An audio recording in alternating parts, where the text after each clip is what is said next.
श्री पृथ्वी महाराज के सामने यज्ञ में एक बार भगवान प्रकट हुए। तो भगवान ने कहा कि वरदान मांगो। तब पृथ्वी महाराज ने भगवान से बड़ा सुंदर वरदान मांगा। पृथ्वी महाराज कहते हैं, न कामये नाथ तदप्यहं क्वचिन न यत्र युष्मच्चरणाम्बुजासव महत्तमांतर हृदयान्मुखच्युतो विधत्स्व कर्णायुत में समय बरह। पृथ्वी महाराज कहते हैं कि प्रभु, जब मैं आपकी कथा सुनता हूं ना, तो दो कानों से क्या मेरे को तृप्ति नहीं होती है। तब मेरे को लगता है कि कथा सुनने के लिए कम से कम दो की जगह यदि 4 कान होते तो कथा में ज्यादा आनंद आता।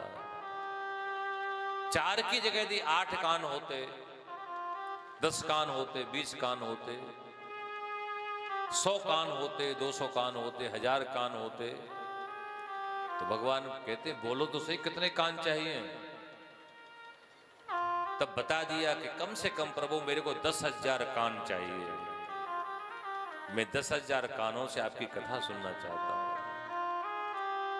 क्या बात है महाराज, जिसको भगवान की कथा सुनने का रस पड़ जाता है ना कान में, हाँ, वो व्यक्ति तुम्हारा श्रेष्ठ व्यक्तित्व का धनी हो जाता है। और जब आप कथा सुनो तो इसी प्रकार से पृथ्वी जी की तरह से कथा सुननी चाहिए, क्योंकि इन कानों का साफल्य तभी है श्रोताओं, जब इन कानों से हम बड़े प्रेम से कथा श्रवण करें। श्री तुलसी जी कहते हैं कि जिन हरि कथा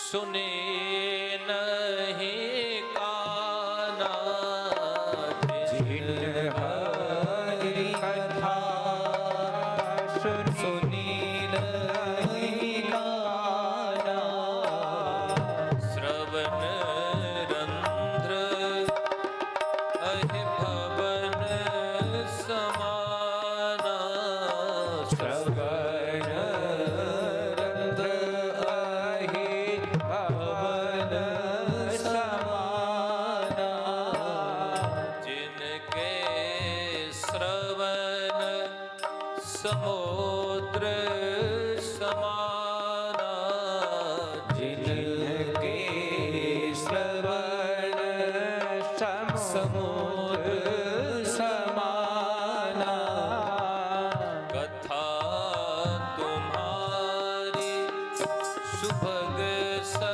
सरनाना, कथा तुम्हारी सुभग सरनाना, निरंतर होए न पूरे भरहि, निरंतर होए न पूरे दिन के ही तुम कह गृह रो रे दिन रो रे।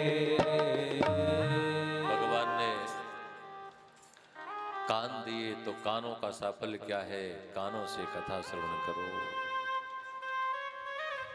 और कथा को भी ऐसे श्रवण न करो,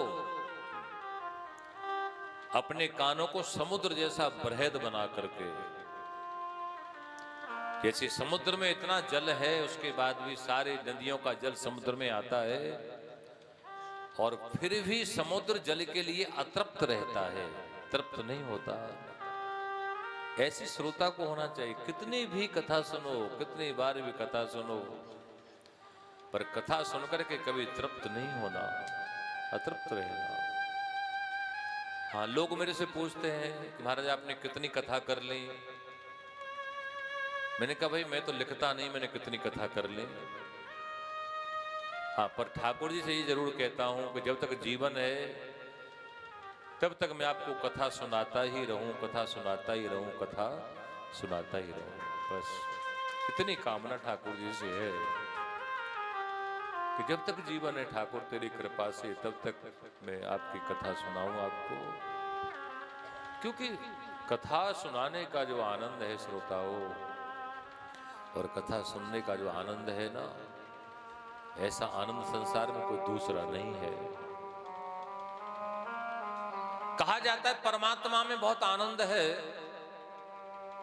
लेकिन परमात्मा से भी ज्यादा आनंद क्या है? परमात्मा की चर्चा भगवान की कथा में है।